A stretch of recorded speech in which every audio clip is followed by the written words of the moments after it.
Ötən həftə Tovuzda bir ana körpəsini yaşlı bir qadının evinə qoyub qaçıb gedib. Bundan öncəki həftədə Gəncə şəhərində bir ana 40 günlük körpəsindən imtina edib. Dəfələrlə olub zibil qutularından körpə meyitləri tapılıb.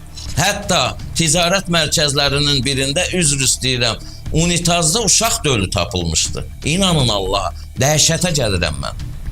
Hər hansı bir məsələnin həlli üçün onu doğuran səbəbi axtarmaq lazımdır. Uşaqların da tərk edilməsinin müxtəlif səbəbləri ola bilər. Burada kişi tərəfindən tərk edilmiş qadının psixoloji problemi də ola bilər. Maddi ehtiyacdan doğan səbəb də ola bilər. Amma başqa səbəblər də olur. Mən qanunvericilik orqanlarının səlahiyyətli şəxslərini üst tuturam.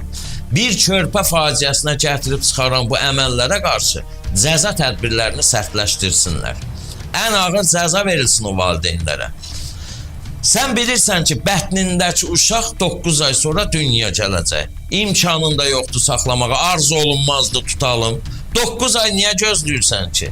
Üzr istəyirəm, abort edin, qoy geçsin də, doğandan sonra niyə öldürürsünüz ki? Uşağı zibilliyə tullamaq nə deməkdir?